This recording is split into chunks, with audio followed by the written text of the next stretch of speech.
Basta Cafe is now on Food Panda. Orderin mo na ang burnt miso latte and JP's cooked adobo. Ready kami dyan! Powered by I Am Rentals, book lights, cameras, podcast setups, and creative spaces all online. Visit imrentals.ph. Tonet, anong favorite mong Jose Javier Reyes film? Bilisan mo, Tonet. Yung unang-una na ginawa ni Direk Joey. Hindi ako sanay kasi na Direk Joey kasi Sir Joey, dahil nga teacher ko siya Estudyante ko siya sa UP. Sa UP, sa script writing. Pero yung unang-una, na hindi siya director, ay writer siya. Ano to? Oro Plata Mata. Yes. Na si Very good. Sir Joey ang ang nagsulat. Ang writer. Ang writer. Oro Plata Mata was my third screenplay. Yeah, no, fourth. The first one, maniwala ka, Elwood Perez, Problem Child. That was the year before umalis ako papuntang States. That's why even up to today, I have not seen Problem Child as a whole. No? Ang ikalawa ko, Lino Broca, Caught in the Act. Okay, also for Regal. At ang ikatlo ko, Boys Town with Marilu Abaya. So, imagine ha, Elwood Perez, okay, tapos Broca, Marilu Abaya. Fourth ang Oro Plata Mata. Fourth pala yun. Oo, yes. May story rin behind that. Sumakwento ko. Yes, game sir. So, merong pa-contest yung Experimental Cinema of the Philippines dahil nga gaganapin yung Manila International Film Festival dito. Remember, nung pang wala pang multo ang Manila Film Festival. Doon gagawin yun sa PICC. Oo, so meron pa contest na ganyan. So lahat yung mga directors noon may kanya-kanyang manok. No? The original plan was Peke Storya, kwento ni Peke Galyagang Oro Plata Mata. No? Ang first choice niya na magsulat, hindi ako, si Ricky Lee. Pero naunahan siya ni Ismael Bernal with Himala. So ayaw na yung Ricky Lee, dalawa yung entries niya. No? Ginawa niya, nakafocus siya sa Himala. Kasi ang nung labanan noon, hindi naman full script. Sequence treatment ang isasubmit mo to the experimental cinema. So si Peke was looking for a writer and I was very young then. Diba? I was very young. Ilang taon kayo nun, sir? I was 26 when I wrote Oro. Yeah. And the only reason why I was taken in kasi yung production designer niya, si Don Escudero, was my childhood friend and my classmate and my friend from until the day he passed. So siya I have this friend who's written 2 scripts, one for Broca and then the other for Marilu. O sige, nag-usap kami and then nagkasundo kami. So yun. Ang original title pa nga niyan The Jungle Story. Ng Oro Plata Mata, sir? Yeah, sabi ko, ano ba naman title to? Alam niyo, pag pinindot yung play button ko, dadaldal talaga. Go lang, sir. When he finally asked me, what do you think of the Second World War? May naisip ako na sinabi ng daddy ko, which really triggered Peke to get me. Sabi ng daddy ko, nung panahon na yon, hindi pa ako pinapanganak ng Second World War, ha? Ang sabi ng daddy ko, ang Filipino has changed tremendously after the Second World War. Sabi niya, before the Second World War, Filipinos were not like that. But because of what we went through, Filipinos learned to survive, and in the process of survival, ang daming pagkakaiba na nangyari sa pagkatao ng Pilipino. And I told that to Peke. Sabi niya, you write my script. Kasi that's the whole thesis of Oro Plata Mata. And then, ang naging problema pa rin niya, kasi hindi ba the 4 major characters are 4 women playing Mahjong. So when I read the sequence, even sabi ko, this is not the way women think in the art of Mahjong. Let's make Mahjong in itself a metaphor of the dynamics of women during the war, of planning and and all that. So, paano naging title Oro Plata Mata? Kasi nagpapagawa ng bahay ang nanay ko. Okay? Pinaparenovate. Okay? Eh, nung ginagawa yung hagdanan, nanay ko, Oro Plata Mata. Sabi ko, anong ginagawa mo? Ay, kailangan hindi mata yung last step. So, while I was riding a Marikina Valley bus, hindi ba? On the way to Peke's house in New Manila, naalala ko, ay, magandang title. Sabi ko, Peke, I have a title na for the movie. If you want. What's the title? Oro Plata Mata. He hugged me. We have a title. That's my major contribution.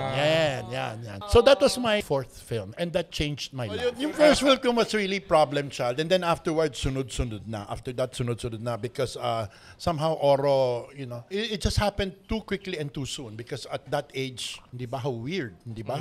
Sabi ko, after this, it's downhill all the way, hindi ba? Because if you, at 26, you do that, then it really is quite a feat to follow. Pero ang ganda nun, sir. Ang daming sumunod pa. Ang daming sumunod. Pero ilang taon ka, sir, nung Problem Child? I was 24. Hala. No, 23. So in 3 years, sir, nakaapat ka. Yeah. Ang galing. Ang productive. Taylor Swift. Si Sir... No. Alam mo, JP, meron akong may reputasyon ako noon. Makinila pa ako. Remington pa ito, I could finish a script in 4 days. Oo, without a computer yan, ang bilis-bilis ko makinila. Kasi wala naman akong buhay eh. Hindi ba yung buhay ko yung makinilat yung pagsusulat eh. I wrote Batang PX in 3 days. Batang PX. Oo, because you could do things like that yung pagbata ka na, yung triggered ka talaga. And this is my advice to all you young writers there. Be obsessed. Because this is not a job. This is a passion. It has to be an obsession. Kasi it's never gonna get easier. Believe me. Tonette, I've written more than 200 scripts. It's never easier. It doesn't get easy. It even gets more difficult as time goes. But you have to be obsessed. Ang ganda. May kinig lang ako kay Sir Joey. Grabe yung 4 days. At saka kanina kinakwento ko lang sa aking anak-anakan si Homer dito na, alam nyo ba meron second ECP contest which happened 2 years later. Meron first, second, and third prize. First prize went to Abo de la Cruz, Misteryo sa Tuwa. I think you could find that sa YouTube yan. Abo de la Cruz is Legal naman. Hindi naman po yung hindi naman. Yung walang dumadaan, ganyan. Yung kwento yun ng plane crash. Okay, kwento ng plane crash. And then the third prize went to Soltero of Pio de Castro. The one with Jay Ilagan. Okay? Yung second prize was never produced. The second prize was entitled Flores de Mayo, which I wrote. Ba't di na producer? Oh God, dapat si Marilu ang magdidirect nun. It's about college girls committing suicide in a Catholic school. Baka kaya hindi na producer. Hindi, baka sabi ko ayaw ni Lord, di ba? Kasi it's about Catholicism and the feeling of guilt it instills on women, okay, on young girls, and it's about nuns. Okay, it's loosely based on true events that happened during that time. Mga cast pa namin doon, Lani Mercado, Snooki Serna. It's that long ago.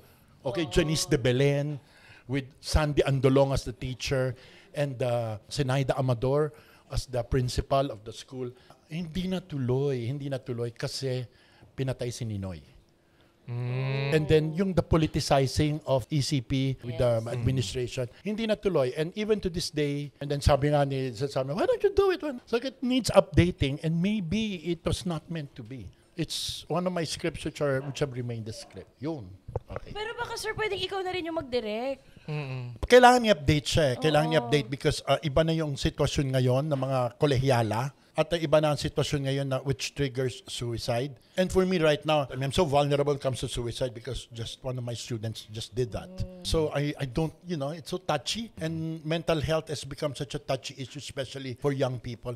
It's so delicado to make movies about suicide. Yeah, pero during that time, it's an unfulfilled script. Tanong pa kayo, ano pa? Ibig sabihin, pero sir, ibig sabihin, parang ahead of its time yung... Oo, yung script yung story na or yun. either ahead of its time or wala pa rin pinagbago kasi yung mga Catholic school, girls Catholic school. Alam mo, Tonette, ang isang highlight noon, yung pelikula yun, kasi if you commit suicide, you're not allowed to be brought inside the church. Yes. Because it's considered, and that's one of the dilemmas in real life of one of the parents of the girls who committed suicide. Ayaw ipapasok sa chapel ng school. And that was a big issue at that time, and I wanted to show that. I wanted to show both the plus and the minus influences of Catholicism, especially young girls, the way young girls think. Ganda. Parang magandang i-update nga yun. So. Oo, kung may baliw na producer. Project 8 po. 50,000 kaya ba yun? Catering ng one day. I-apply nyo ng grant sa Uy, bongga yun I-apply natin ng grant sa FDCP. Wala pang intro. Mag-i-intro tayo. Wala pang intro. Papakilala muna tayo. Kaya. Pero kaya natin ginest si Sir Joey ay September is Philippine Film Industry Month. Yes. Saka birthday ni Mama Mary. Yeah. Kamuning Film Club by Basta Cafe is now open for members. Tinaon talaga namin ngayong September dahil it's Philippine Film Industry Month. Anong makukuha mo pag member ka? Syempre maraming film club perks. Free members-only screenings at least 1 per month. Yes, yung Cine Kayorian film screenings ay members-only na lang. Exclusive to film club members. May special members-only workshops and events din. Priority sign-ups for our workshops and events kasi usually hanggang 43 seats lang per event. May 10% off sa turuan ng leksyon yan workshops and 10% off sa food and drinks sa Basta. Kaya go join na and scan the QR code para mag-register. See you sa Basta at mabuhay ang pelikulang Pilipino. Since 20, di ba parang since 2021 lang, Yeah, Sir Apo? you know, it's been. I mean, this was started, I believe, by the past administration, no? By Lisa. Lisa's administration started this in coordination with the Creative Industry Month kasi ang September.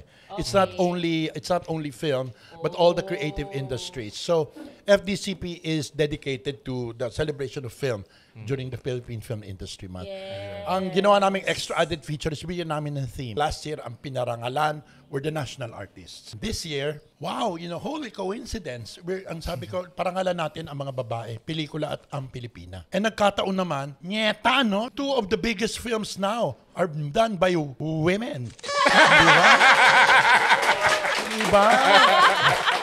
Sabi namin, oh my God, the planets aligned. Baby Ruth Villarama and Antoinette Hadaone are the movers and shapers of 2025. So, pelikula at Pilipina, hindi ba? Yeah. Ang ganda. Gcash na lang, no? Gcash na lang, sir. Libre na po yun yung kinain niya. No.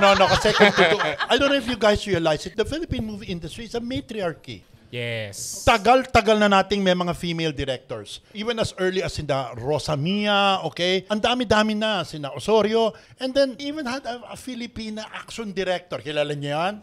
Hindi niyo kilala, no? Maria Saret, okay? Action director siyang babae. Tapos sabi namin, there's Lupita Kashiwahara. Okay, those are the ones who are the creatives. Look at the producers. How can you discuss Philippine movies without Emilia Blas of Lea, Doña Sisang of LBN, Mother Lily, Yes. di ba? Mother Charo, Sister Malu, di ba? I mean, Kumbento na pala. Hindi ba? So in other words, women have shaped Philippine cinema and they're not being given appropriate honor. Yes. Hindi ba? They're not given appropriate honor. And in the same manner nga sabi ko, sige, let's celebrate, honor 5 women this year. Malu Santos, oh God, that woman reshaped star cinema. Yes. And that's still very much a strong factor in our popular culture. Ikalawa, si Olive Lamasan. I mean, of course, don't wanna call Olive Inay, mas matanda ako dun. Raquel Villavicencio, who has written, who was a production designer and written so many major scripts. Lee Briones, Filipino cinematographer. Yes. And then Gina Alahar, who started as a child actress, became an actress, and is now a director and an acting coach. So sabi namin, let's honor these 5 women who are so vital and important. So ayan, ang PFIM. So ayun, madami. Tapos dami namin activities honoring these 5 women and honoring the Filipina. Kaya yung opening event namin sa September 1 is going to be... Ikaw, yeah, I know. Okay. Ayan. Nyetang mga ito. Ano ka naman? Nagtatrabaho si Direk Joey. Bumubuelo pa ako, no? Nag-review yan. Nakakapaliw. Akala niyo may Alzheimer's na ako. No, sa September 1, Ismael Bernal's Ikaw Ay Akin, which has 2 national artists, Bernal and Nora Honor, and of course the star for all seasons, okay, Vilma Santos. So, what better way to celebrate the Philippine in the Film Industry Month honoring women? Okay. Yes. Oh, Ganda. Saan yung Ikaw Ay Akin, sir? Sa Shangri-La, okay, September 1 at 6 o'clock in the evening, right? Oo. Tapos yung tickets dun. Ano ba yun? Libre ba o ano? Sold out na. Sorry, parang Sold out na. shinare lang pala ni Direk. At least alam natin na may Ininggit screen. lang kayo ni Direk Joey. Ininggit lang ganun. kayo. I mean, Noranians and Vilmanians. Yes. I'm Shit, sure. ang saya sana nun, sir. Ako tense. Grabe ang mga Noranians at Vilmanians. Oo, grabe Masaya sila. nun. Pero yung Ikaw Ay Akin, it features yung isang scene na tinginan lang, yung mata-mata Oo. acting. Mata-mata. Yung nasa garden. Naalala ko parang, ikaw ba yun sir nag-chika nun or si Sir Nick Chongso na unang pinalabas yun? Kasi nga tinginan lang si Nora at Vilma. So walang sound. So ang haba. Ilang minutes ba yun? 29 minutes, charing. Pero mahaba, parang nasa sobrang 5 haba. eh. Tapos ang sabi, nung pinalabas yun sa sinihan, yung mga tao, akala nasira, parang gumagano, oh, sound. Ganun. Kasi hindi uso yung walang sound. Kasi nga, super talak-talak usually. Tapos yun. No, at saka during that time, hindi pa sophisticated enough na may ambient sound, na mayroong atmosphere sound. Alam mo na, wala talagang dialogue. Akala nila na ubusan. Sira yung... Technical difficulty. Ang ganda nung scene na yun. Sobrang iconic nun. Sobrang iconic. Tapos, Doon din ba, sir, yung dahil nga sobra yung rivalry ni Nora at Vilma. So, pati sa billing. Sa ano ata yun? T-bird at ako. T-bird at ako. Parang, Kaya iniikot. Yes, yung usually, umiikot. syempre, pag una, magagalit yung isa, ba't una? Or kahit lagyan ng end, magagalit. So, Oo. para maano yung both parties, inikot na lang. So, Umiikot. umiikot. Nora, Vilma, Nora. Ang ganda talaga doon. Umiikot. Wala na kayo masasabi. No, because even to this age, hindi ba tuwing magpapalabas tayo noon sa Macau ng Nora movies, ang showing namin 6 o'clock, sabi ko, ano ba to? Alas 2, nakapila na mga Noranians. I mean, ganun talaga ka-intense even up to now. So, tense ako sa September 1. Okay? God bless po. Good luck, FDCP. O, ikaw, Okay, JP, yun ano talaga. favorite mo? Ang favorite ko ay Hiling. Talaga? Talaga Hindi, ba? pero I think yung pinaka-favorite ko po ay yung Toro. Live show? Live show. Oh my God, kailangan ikwento ni Sir Joey. Oo. Okay, ganito yun. Grabe yung live Grabe show. yung live Grabe show. yung live show. Sa Sinadar na kayo Oh, napanood. kasi yung live show, parang, so una ko napanood yun nang hindi ko sinasadya. Kasi nagiinuman po yung tatay ko noon, tsaka yung mga kaibigan niya, tapos pinapasok ako. Tapos pagpasok ko, ay biglang may nagkakangkangan. So labas ako. Tapos, years later, nung college na, pinapanood sa amin ni Sir Chongson. Okay, kasi Yung involved live din siya show. dyan Yes. Very much so. Tapos doon na parang, ang ganda ng pelikulang to. Ang ganda ng live show. Okay, anong gusto niyo malaman tungkol dyan? Lahat po. Everything. Kasi naging controversial. As in, Oo. naging national issue. Ay, sobra. Ilang weeks yun, sir. Oo. Tinalo niya ang mga headliner sa TV Patrol. Tinalo niya yung Chris Aquino versus Joey Marquez no. I love it. I love that.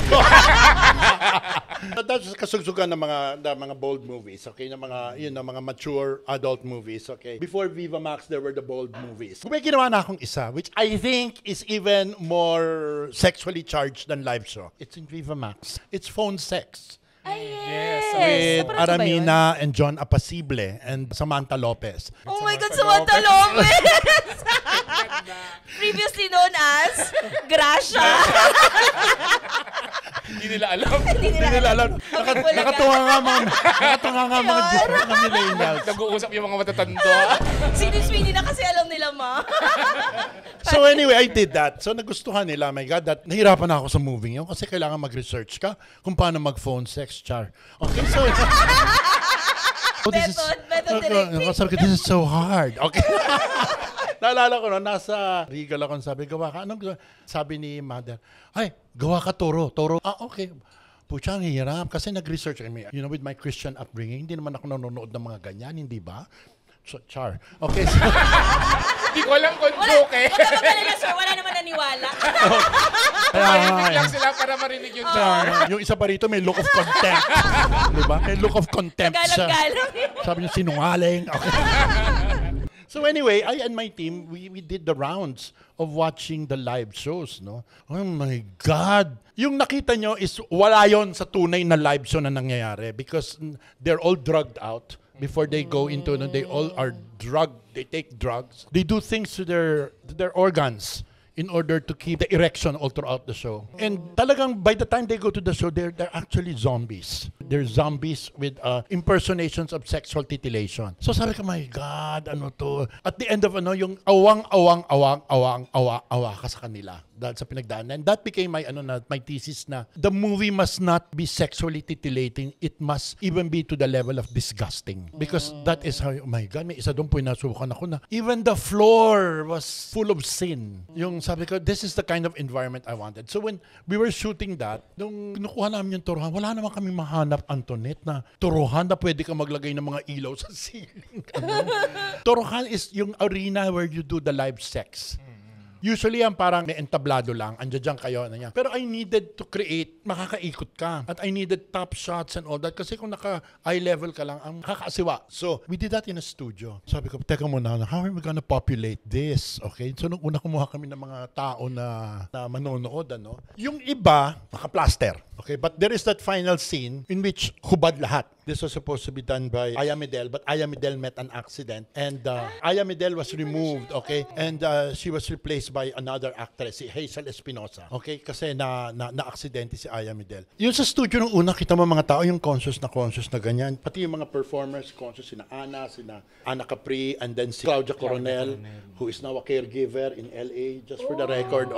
And Ana Capri, who is a happily married woman now in Australia. So, they were so conscious. Pati yung mga tao sa paligid, hindi makatingin. Okay, kasi action, choreograph lahat yan. One, okay, position, camera, okay, may ikot talaga. Meron pa kaming top shot and all that. Antoinette, if you do that pala, about mga 15 hours in one day, nung huli talaga manhid ng tao, nakaganyan na lang. Bali, wala na yung nangyayari. Pati yung mga performers, bali, wala na. Kasi, sabi ko, yung pala yung the numbing effect. Sabi ko, that's the numbing effect na ganun din yung mga performers, yung nananumb na sila sa audience. Yon, pinalabas yan. Okay. Original title, Toro. Sabi no ng MTRCB chairman, si Armida Sigonreyna, Joey, hindi pwede yan, Toro. May law na bawal, Toro. Sabi ko, ay, anong option mo? Live show. Okay, pwede yan.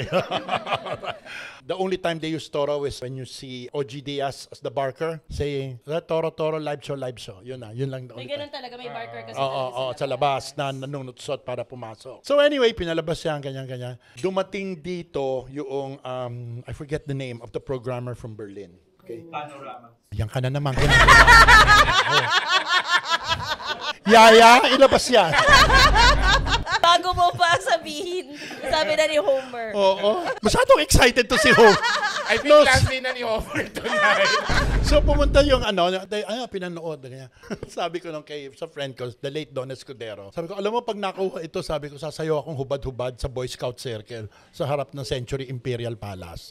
Sabi ko, nakuha. Naku, alam mo, as in, tulala ako. Yeah? Okay, sa panorama section. And, tanungin mo kung sino kasama ko doon. Love Diaz in his first international movie. Ano yun? Sa Liwanag ng Buwan. I forget the title. Hanapin mo. Hindi nalayan. Yan, Homer. Yan sinasabi ko sa'yo eh. Kami ni Love ang magkasama. Di pumunta kami ng Berlin. Ito, anecdote sana. Pagbaba namin ng Berlin, may limousine. Si Mother Lily pupunta ng limousine. Sabi ng mga taga-Berlin Festival, no. Tinuro sa coaster. Nakasakay ang producer. The limousine is for the director. Sabi ko, oh my God, somebody respects me. Hindi ba? Yung finally, na iba ang tingin nila sa filmmaker. O, nakuha man title? Nalibang, sir. The limousines were meant for Love and I. In other words, yung sa the producer and everybody else, mga artista, lahat nasa van. And even on the night of the big premiere, pagdating doon, kasama ko si Don Escudero, pagdating nung limousine namin, sabi sa akin ni Don, Joey, that's the most expensive Mercedes-Benz. But Kebs ko ba? Talagang wala ako sa sarili ko, no? Yun, tulala ka. But it goes to show that, the director is so important. It's not even the artistas eh. Although Cannes gives so much premium to artistas now, but then before talagang the respect was given to the director. Tsaka you've been to screenings. Alam mo, Tonet, takot ako dahil may mga pinanood kaming pelikula na pagbukas ng ilaw, 8 na lang ang taong naiwan sa sinihan. Nag-walk out ang tao. Nung pinalabas, sabi ko, baka mag-walk out ang mga tao dito. Ang showing namin, 9 in the evening, ganon, So we finished at about 10:30. Pagbukas ng ilaw, walang nag-walk out. Oo, tapos yung Q&A, Tonette, at the end of that screening, hindi pa kami nagdi-dinner nila Mother, we ended up in a McDonald's because that's the only one open. In all our evening gowns and I was seated outside Potsdamer Platz, outside the McDonald's, nakaupo akong tulala ako because that was one moment when I realized I'm a filmmaker and I'm a Filipino filmmaker. Kasi alam mo, Iho, kahit hindi mo tinatanong, may sasabihin ako sa'yo. Yung Q&A, alam mo, akala nila set yung estero. At saka yung mga bahay. Sabi ko, how long did it take to build? That's not a set. That's a real canal. And then they couldn't believe that people can live, yung mga tao sa gilid ng estero, they couldn't believe all that. So can you imagine all the glory? Tulala kang ganon kasi you can't believe of what experience you went through. Pucha, pag uwi mo, you're collectively condemned by the government. Tinawag akong pornographer. Sabi ko, okay. As I told the president then, and I could say, yeah, I may be a pornographer, but I'm not a thief. Ganon. Mic drop. That's how it works. That's how it works. Yeah. If you're into film, it's for these moments like this that you really, really work hard. And I know, Tonette, you've gone through this when you realize you got the Crystal Bear. The Crystal Bear for the best film goes to. Der gläserne Bär für den besten Langfilm geht an. Sunshine von Antoinette. Although these affirmations are just sides, no, because the journey will be longer, okay, but you know that somewhere along the way, you are planting inspirations for the next generation, and that is what is important. Touch naman ako sa sinabi ko. Okay. Ganda. Yung live show, sir, tama ba? Nagka-hearing ba? Hindi, walang hearing siya. May nag-complain I don't want to go into details because it involves other directors. Okay, yes. Mayroong nag-complain, okay, sa simbahan. At ang simbahan ang nag-protest sa government na showing na 1 week yun na nung pina-pull out nila. Tapos ang gusto nila i-ex ni Nick Chongson yung pelikula. But Nick Chongson said, no, it has already been rated. And the moment it's rated, you cannot re-rate it. Nagalit sila. Ang ginawa ni Nick, you're not gonna force me to change, I'll follow the law. I'm not gonna change the law to accommodate pressures from institutions like the church. So what he did was he resigned.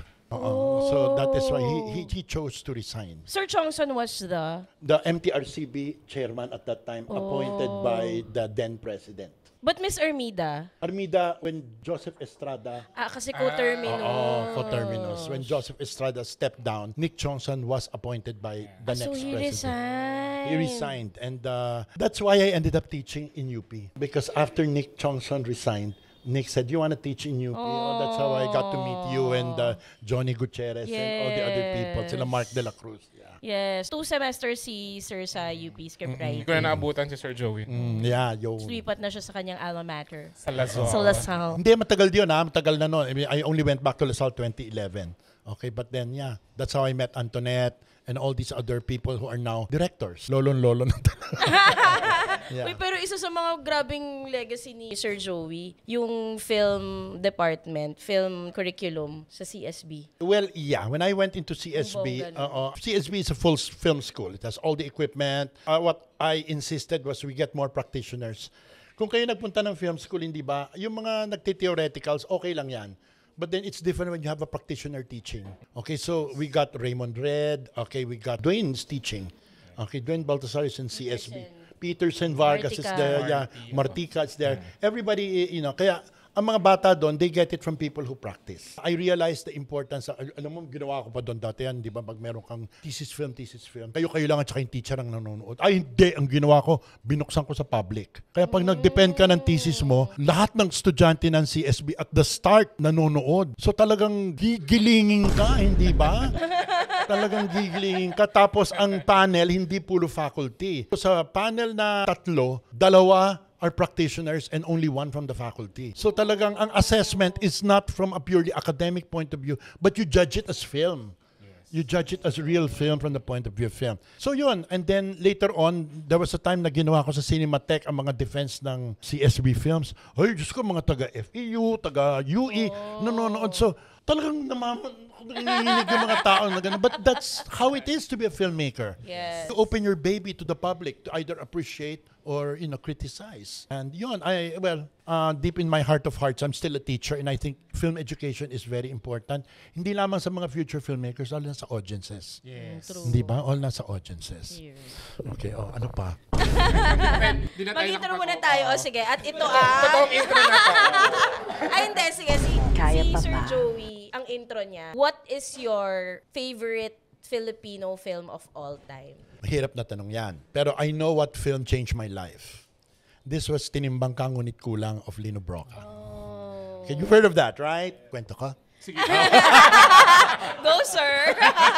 Nasa OneFlix ba yan? Wala pa. We're negotiating to have it eventually restored. But we're just dealing with the legal matters. But that and Tatlo Dalawa Isa are two films we are hoping to restore. No, ganito yon. College ako noon. I was the features editor of the school paper of Lasal. Okay? I had a co-editor, si Josie Sayok. Lino Broca was going to show Tinimbang Ka Ngulit Kulang and brought in the very young Christopher De Leon to meet students for a kind of a talk, you know, and inviting them to watch it. And being the features editor, they asked me and Josie to interview Lino.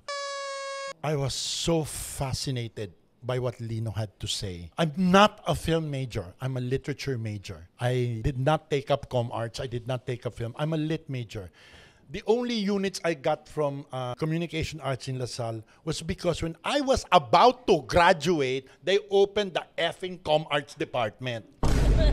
So sabi ko, may mga electives ako. Okay? May mga, siguro mga 12 or so many units of electives. Lahat yung kinuha ko, comm arts. Dinaya ko ang nanay at tatay ko. Sabi ko, I need one more semester. So I could take the other courses, okay, of comm arts. But I'm not a comm arts major. So there I was, you know, taking up these comm arts subjects and I interviewed Lino. He and I were talking. I was just so fascinated about how he said na kailangan maibalik ang pelikula sa Filipino audience. Kasi nung kapanahunan na yon, bakya ang manood ng Filipino movies.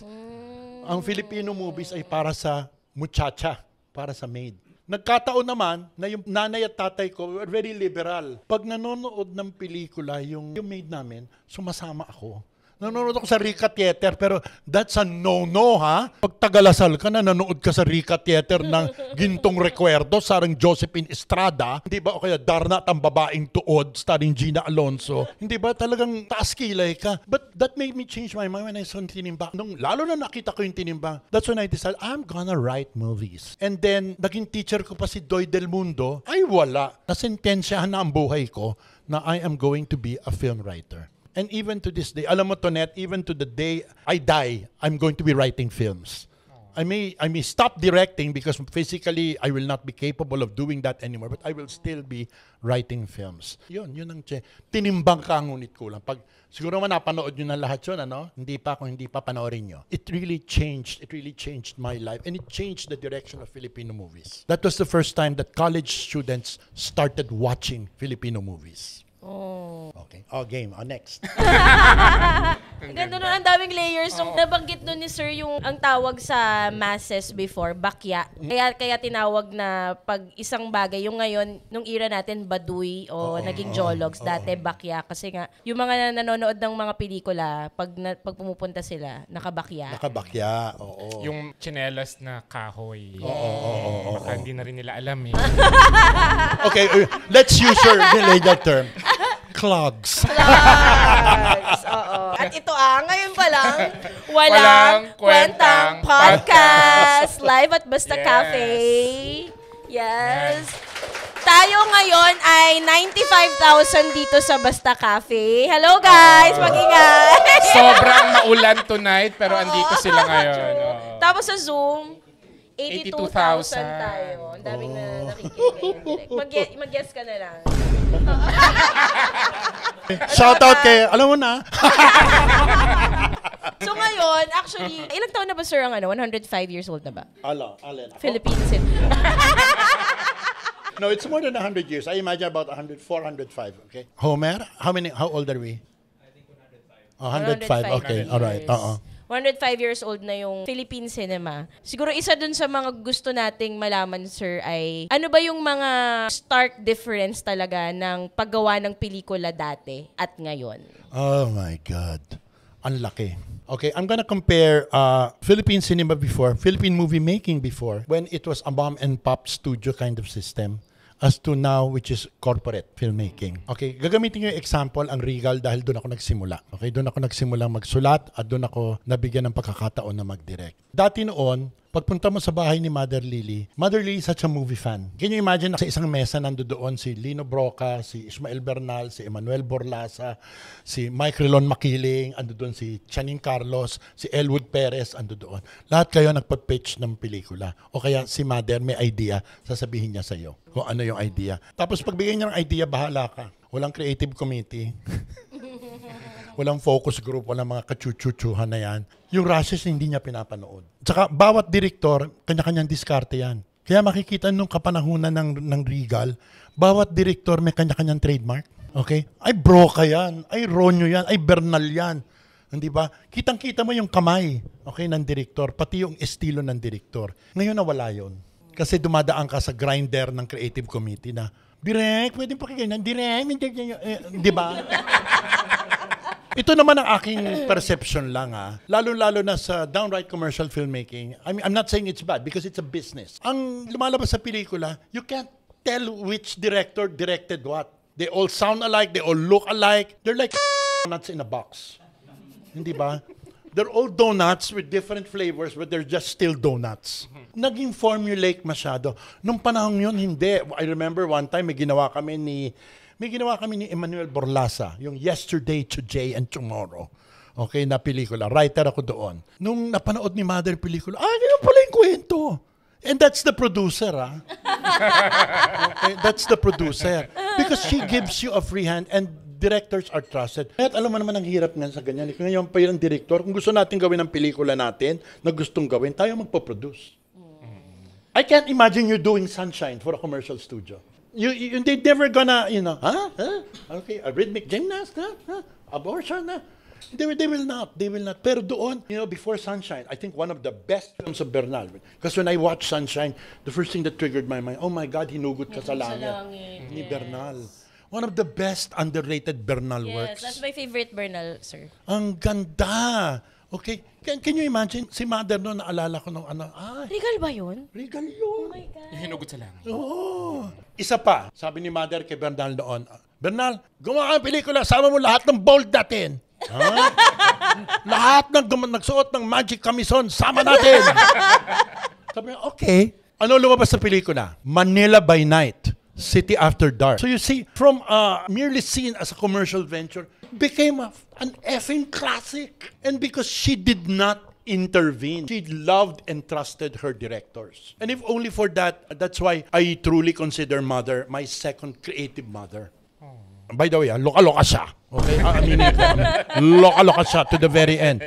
But yung kalukisan niya shaped so much of Philippine cinema. Now, ngayon ang hirap. Di ba? And, alam niyo ba ang total budget ng, of course, ang tagal na nun, ang total budget ng Oro Plata Mata nung sinut yan? You wouldn't believe how much is the total budget. 2 million pesos. Ilang shooting days yan?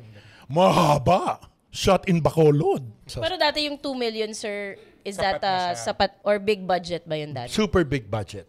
Ang una kong film, which is, wag na natin pag-usapan yung una kong film.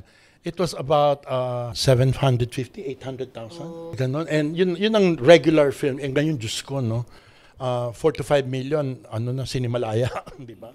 Sinimalaya ang mo. So, ibang-iba na. Kasi mas mahal na ngayon. Even the whole mindset of filmmaking now has changed. You just don't do films for cinema. You also consider how it will migrate to various other platforms and ancillary branches. You equate that na in the business model. Yeah. So, ibang-iba. How about the Filipino movie-going audience nate? Ay, iba yan. Alam mo ba, there was a time that Regal did, are you ready? 52 movies in 1 year. Every week, may Regal pelikula pala. sa Regal lang Regal yon, pala. At tinatalo nila ang American movies. Would you believe there was a time na I was doing I don't know, inabutan niya si Luciano B. Carlos, Tatay Chaning. Siya yung gumawa ng aming legendary Inday trilogy. Inday Bote, Inday sa Balitaw, and Inday and the Magic Bibe. Okay? Oh my God. Oo. Naalala. Naalala mo? We were doing 52 movies a year. Tatay Chaning and we were doing one movie every 7 weeks. And it's really really pabrika. Ganun ka-excited. Ariga lang yun Andyan ang Viva, andyan ang Seiko, hindi ba? Andyan ang noon pa, meron pang inabutan pa ng Tagalog ilang-ilang. So buhay na buhay. Nawala yun. Nawala. Nag-iba rin ang audience Kasi basura mga ginagawa. Trash ang Filipino movies. Let it die, it should.